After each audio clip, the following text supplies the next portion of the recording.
कैसे हैं आप लोग? Welcome to my YouTube channel physics classes by Prasad sir. इसके अब हम लोग आ गए हैं इलेक्ट्रिकल पोटेंशियल एंड कैपेसिटेंस, विद्युत विभव एवं धारिता 2 के लेक्चर नंबर 2.5 में। आज हम लोग पढ़ेंगे स्थिर विद्युत स्थिति ऊर्जा। जैसा कि मैंने यहाँ पे परिभाषा लिख दिया है, आवेशों के किसी निकाय को विद्युत स्थिति ऊर्जा उस कार्य के बराबर होता है जो उन आवेशों को अनंत से परस्पर नजदीक लाकर निकाय की रचना करने पर पड़ता है। देखिए, ये जब भी हम इस तरह का डेफिनेशन लिखते हैं तो क्या होता है, आप डेफिनेशन पढ़ लेते हो, कई बार उसको रट भी लेते हो, परीक्षा में लिख देते हो और आपको नंबर भी मिल जाता है। लेकिन जो बेसिक चीज, जो बहुत जरूरी चीज है, वो है आपका कॉन्सेप्ट बिल्डिंग। अगर फिजिक्स में आपका कॉन्सेप्ट नहीं बनेगा तो आपको नंबर आने पर भी आपको किसी काम का नहीं होगा। तो कॉन्सेप्ट आपको बिल्डअप होना जरूरी है, सोच एक विकसित करना बहुत जरूरी है। आखिर है क्या ये स्थिति ऊर्जा? स्थिति ऊर्जा को आप लोग क्लास 11 में भी पढ़े होंगे। गुरुत्वीय स्थिति ऊर्जा जो है आप लोगों ने पढ़ा होगा। किसी वस्तु के ऊंचाई के साथ उसमें ऊर्जा में परिवर्तन होता है, या कहिए कि अगर हम किसी वस्तु को पृथ्वी की सतह से ऊपर उठाते हैं तो उसमें एक ऊर्जा आती जाती है जो कि mgh होता है। आप लोगों ने इसे पढ़ा होगा, ठीक है। तो ये ऊर्जा क्यों होती है? वस्तु में स्थिति ऊर्जा क्यों होती है? हम सिंपल परिभाषा ये दे सकते हैं कि वस्तु की स्थिति के कारण ऊर्जा। अब स्थिति के कारण ऊर्जा क्या होगी, ये क्या है? तो हो क्या रहा है कि अगर मैं इस पेन का उदाहरण लो, मैं इसको यहाँ पे पकड़ के रखा हूं, हो क्या रहा है, पृथ्वी इसको अपनी तरफ खींच रहा है। अगर मैं इसको छोड़ दूं तो ये नीचे सीधे चला जाएगा, लेकिन फिर भी मैं इसको रोक रखा हूं।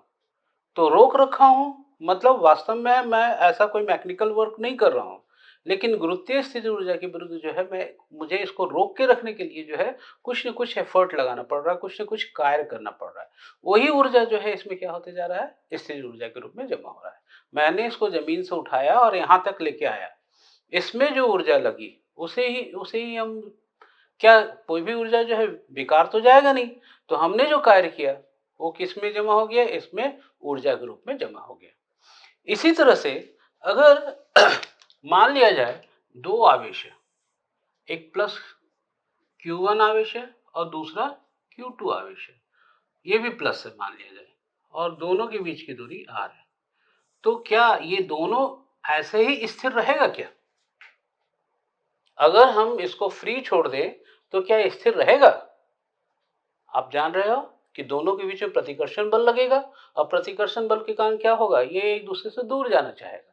इसी तरह से एक प्लस और माइनस आवेश हो तो ये एक दूसरे के क्या होगा, नजदीक आना चाहेगा। तो जब भी अगर दूर जाना चाह रहा है या नजदीक आना चाह रहा है तो ऐसे कंडीशन में इसको हम रोक के रख रहे हैं। तो रोक के रखने के लिए हमको जो एफर्ट लगाना पड़ रहा है, उसी को भी हम ऊर्जा कहते हैं। लेकिन तुम कह सकते हो कि जब रोक के रखना है तो क्यों एफर्ट लगाना पड़ रहा है? ऊर्जा का हम मापन तो कार्य के मापन कैसे करते हैं, किसी वस्तु के एक जगह से दूसरी जगह तक ले जाने में जो कार्य करना पड़ता है उसे हम ऊर्जा कहते हैं। तो आपको याद होगा कि वास्तव में हम क्या करेंगे यहाँ पे कि Q1 के कारण यहाँ पे एक विभव होगा। अब एकांक जो है या किसी भी आवेश को अनंत से कहां से लाते हैं हम सब समय, विभव को मापन कहां से करते हैं, क्योंकि अनंत पे विभव 0 होता है तो इसलिए वहां पे सबसे कम एफर्ट लगाना पड़ेगा। तो हम क्या करेंगे, अनंत से इस बिंदु तक लाने में Q2 आवेश को जो कार्य करना पड़ेगा वही जो है इस सिस्टम की, ये जो निकाय बन रहा है उस सिस्टम का ऊर्जा कहलाएगा। तो ये कितना होगा, कैसे निकालेंगे? बहुत सिंपल सा है, हम जान रहे हैं। सबसे पहले हम लोग क्या करेंगे, Q1 के कारण बिंदु, मान लो ये वाला A बिंदु है, ये वाला B बिंदु है, तो Q1 आवेश चार्ज के कारण बिंदु B पर विभव, हम इसे क्या कहेंगे, potential due to Q1 at a point B। What's will be the potential, क्या हो जाएगा पोटेंशियल, तो ये हो जाएगा, V ही लिख रहे हैं, 1/4 पाई एप्सिलॉन 0 के। अगर ये दोनों के बीच में पैराविद्युत माध्यम के है तो 1/4 पाई एप्सिलॉन 0 के Q1 अपॉन दूरी है R, तो ये हो जाएगा। अब आप लोग जानते होंगे कि अनंत से अगर किसी आवेश को इस बिंदु तक ला रहे हैं तो उसमें जो कार्य करना पड़ता है या विभव और कार्य में क्या संबंध होता है, तो V इक्वल टू होता है W अपॉन Q, ये हम लोग पहले पढ़ चुके हैं। तो विभव यहां पे किसके कारण है, विभव है Q1 के कारण, और आवेश किसको लेके आ रहे हैं, हम अनंत से लेके आ रहे हैं, तो W इक्वल टू V1, मान लो हम इसको V1 कहें, इंटू Q2। आवेश कौन सा ला रहे हैं, Q2 को अनंत से हम बिंदु B तक ला रहे हैं, तो प्रतिकर्षण बल के विरुद्ध जो कार्य कर रहे हैं वही यहाँ पे कार्य होगा। तो V1 हो जाएगा 1/4 पाई एप्सिलॉन 0 के Q1 into Q2 upon R। और यही जो है स्थितिज ऊर्जा, इसी को हम क्या कहेंगे, एक जनरली स्थितिज ऊर्जा को U से डिनोट करते हैं, तो U equal to 1/4 pi epsilon 0 के Q1 Q2 अपॉन R। ये जो है हमको एक्सप्रेशन जो है विभव के लिए व्यंजक जो है दो निकाय के कारण विभव के लिए व्यंजक हमारा क्या आ जाता है, U equal to 1/4 pi epsilon 0 के Q1 Q2 अपॉन R। ये जो है स्थिर ऊर्जा के लिए व्यंजक होगा। क्या होगा अगर दो से अधिक आवेश होगा, तो दो से अधिक आवेशों के निकाय हेतु विभव। ये क्या होगा, मान लिया जाए एक ट्रायंगल पे ए बी सी एक ट्रायंगल है, ए से बी तक की दूरी मान लिया जाए R1 है, ये R2 है, ये R3 है। यहाँ पे Q1 आवेश है, यहाँ पे Q2 आवेश है, यहाँ पे Q3 आवेश है। तो ये पूरे सिस्टम का कुल ऊर्जा कितनी होगी, ये स्थिर ऊर्जा कितनी होगी, तो U इक्वल टू हम लिख सकते हैं 1/4 पाई एप्सिलॉन 0 के, कॉमन ले लें। अब पहला है Q1 अपॉन R1, क्योंकि ये दोनों के बीच में Q1 Q2 upon R1 plus Q2 Q3 upon R2 plus Q1 Q3 upon R3। ये जो है हमारा कुल विभव के लिए व्यंजक है। मतलब अगर तीन आवेश है, दो था तो एक ही एक्सप्रेशन आया, दो है तो तीन एक्सप्रेशन आ गया। हम देखेंगे जितना ज्यादा आवेशों की संख्या होगी उतना ज्यादा जो है हमारा एक्सप्रेशन भी बढ़ते जाएगा और थोड़ा सा जटिल होते जाएगा, कॉम्प्लिकेटेड होते जाएगा। जैसे उदाहरण के लिए मैं बता रहा हूं, अगर चार आवेश है, एक निकाय है जिसमें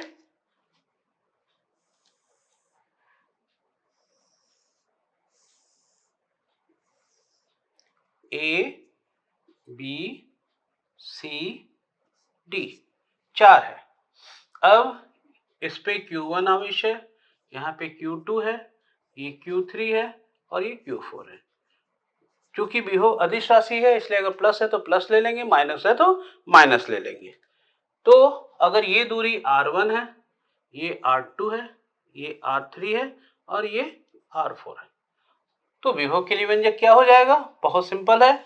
U इक्वल टू विभव नहीं सॉरी स्थिर ऊर्जा के लिए व्यंजक क्या हो जाएगा, U इक्वल टू पहले ये दोनों के कारण लेंगे तो 1/4 पाई एप्सिलॉन 0 के, ये पहले आप लिख लीजिए Q1 Q2 upon R1 plus ये दोनों के कारण Q2 Q3 upon R2 plus ये दोनों के कारण Q3 Q4 upon R3 plus Q1 Q4 upon R4। ये हो जाएगा। क्या इतने ही होगा क्या, बताइए आप, नहीं और भी होगा। ये दोनों भी एक दूसरे को प्रतिकर्षित करेंगे इसलिए ये दोनों के कारण भी होगा। और साथ ही साथ ये दोनों के कारण भी होगा। तो वो कितना हो जाएगा? तो प्लस 1/4 पाई एप्सिलॉन 0 कॉमन ले लीजिए। अब ये कितना हो जाएगा? ये जो दूरी होगा ये हम जान रहे हैं कि Q, मान ली पहले हम इसको ले रहे हैं Q1 Q3, और यहां से यहां तक की दूरी क्या होगी? तो इसकी दूरी हो रही है R3 R4,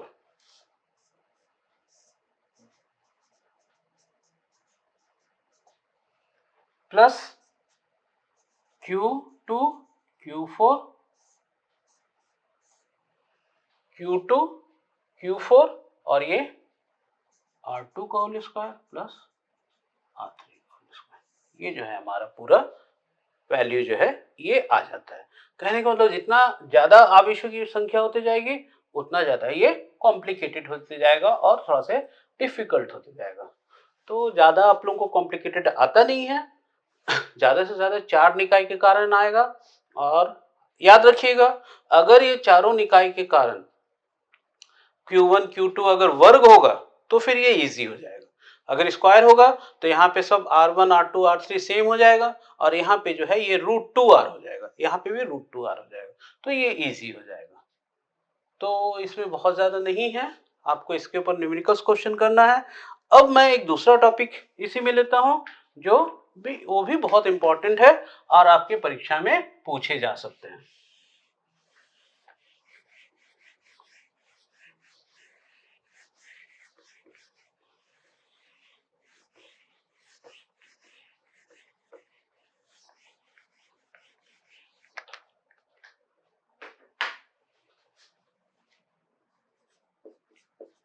किसी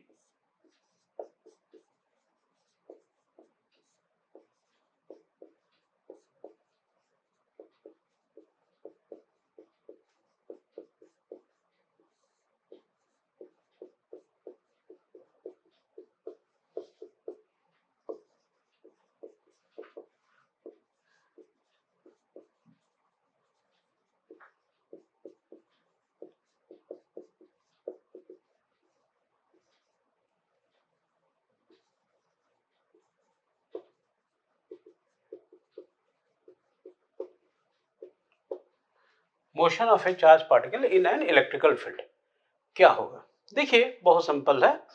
अगर हम मान लिया जाए एक ऐसा विद्युतीय क्षेत्र, दो प्लेट्स है, एक पे प्लस आवेश है और एक पे माइनस आवेश है।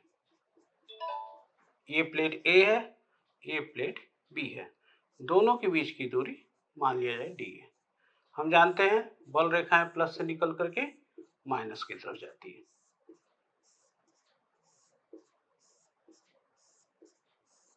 अब अगर एक प्लस क्यू आवेश को इस पे रखा गया, प्लस क्यू आवेश को कहां पे रखा गया? प्लेट ए पे, तो क्या होगा? प्लस क्यू आवेश पर विद्युत क्षेत्र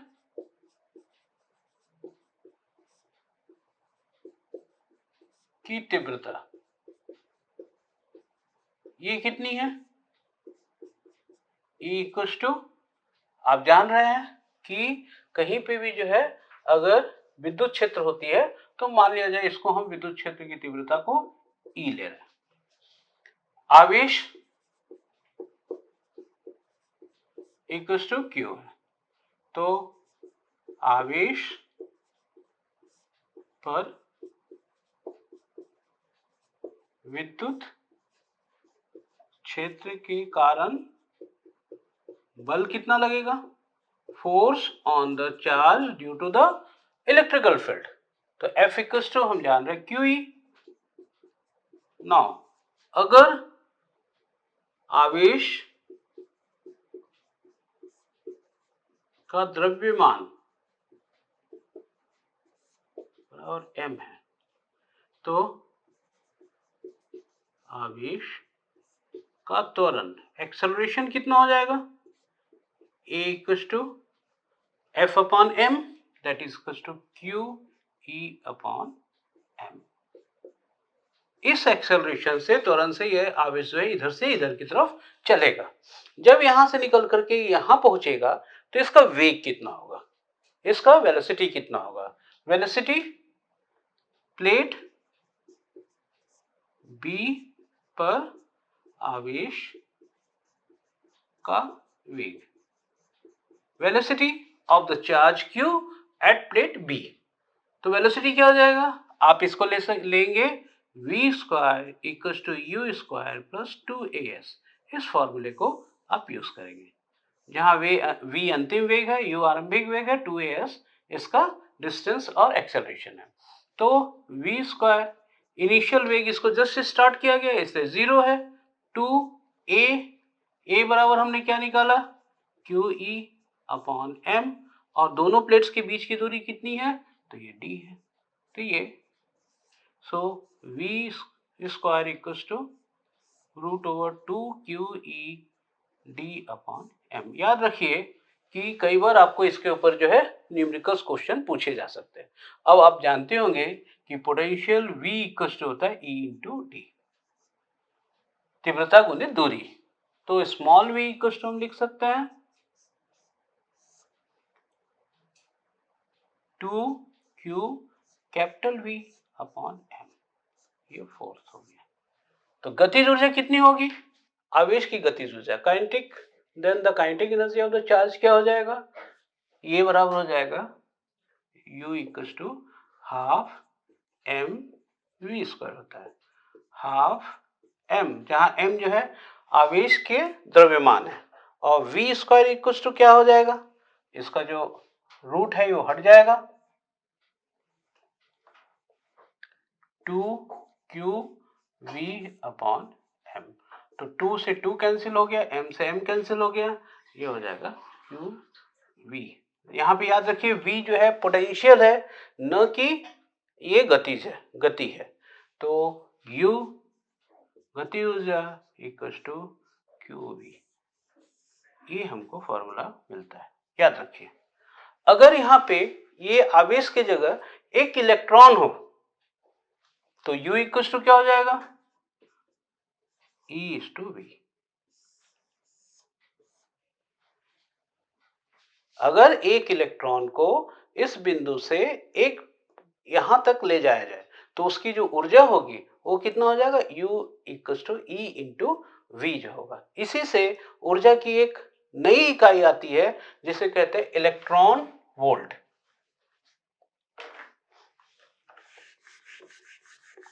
जिसे हम लोग क्या कहते हैं, एक इलेक्ट्रॉन वोल्ट, EV।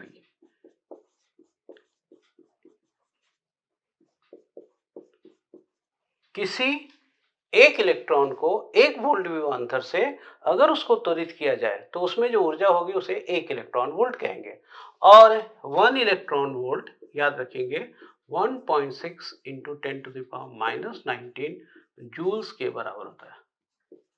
कहीं पे भी जहां पे इलेक्ट्रॉन ट्रांसफर हो रहा है, जैसे सभी तरह की जो है रिएक्शंस में इलेक्ट्रॉन ट्रांसफर का प्रोसेस होता है, तो आप लोगों ने आयोनाइजेशन एनर्जी पढ़ा होगा और बहुत तरह के इस तरह की एनर्जी के लिए जो है सूत्र पढ़ा होगा। तो उसमें जो है हम लोग इलेक्ट्रॉन वोल्ट्स, जहाँ पे भी इलेक्ट्रॉन ट्रांसफर होता है वहाँ पे जो एनर्जी का कैलकुलेशन करते हैं वो इलेक्ट्रॉन वोल्ट्स में होता है। ये बहुत छोटी इकाई है, क्योंकि देख रहे हैं 1.6 इंटू 10⁻⁻19 जूल्स है, एक छोटी इकाई है। तो हम लोग इस चैप्टर का आप देख रहे हैं विद्युत विभव एवं धारिता। इसमें दो पोर्शन है, विद्युत विभव और दूसरा जो है धारिता। तो हम लोग विद्युत विभव में लगभग जितनी चीजें थी वो हम लोगों ने पढ़ लिया। अब हम लोग इस चैप्टर का जो सेकंड पोर्शन है जिसको हम लोग धारिता या कैपेसिटेंस कहते हैं उसको हम लोग स्टार्ट करेंगे, और एक नया आप भौतिक राशि, नई फिजिकल क्वांटिटी, एक नए इलेक्ट्रिकल इंस्ट्रूमेंट्स जिसको हम लोग कैपेसिटर्स कहते हैं, सामान्य बोलचाल की भाषा में हम लोग कंडेंसर कहते हैं, उसके बारे में हम लोग यहाँ पे आगे जो इसके बाद के जो लेक्चर है उसमें हम लोग इसके बारे में पढ़ेंगे। तो आप लोग एसी में एलसीआर सर्किट भी पढ़े होंगे, तो आर पढ़ लिए, अब सी पढ़ने की बारी है और आखिर में फिर एल पढ़ेंगे। तो हम लोग जो है इस चैप्टर को अभी यहीं तक रखते हैं और मिलते हैं नेक्स्ट लेक्चर में, जिसमें हम लोग कैपेसिटेंस के बारे में पढ़ेंगे। तो मेरे साथ बने रहिए। मेरे चैनल को लाइक कर दीजिए, जो आप पढ़ रहे हैं अगर अच्छा लग रहा है तो उसको लाइक कर दीजिए, शेयर कर दीजिए अपने दोस्तों को, और अगर अभी तक सब्सक्राइब नहीं किए हैं तो काइंडली सब्सक्राइब कर दीजिए, जिससे मेरे कुछ सब्सक्राइबर बढ़ जाएंगे। अपने दोस्तों को शेयर भी कर दीजिए। तो थैंक यू, गुड नाइट, और मिलते हैं नेक्स्ट लेक्चर में।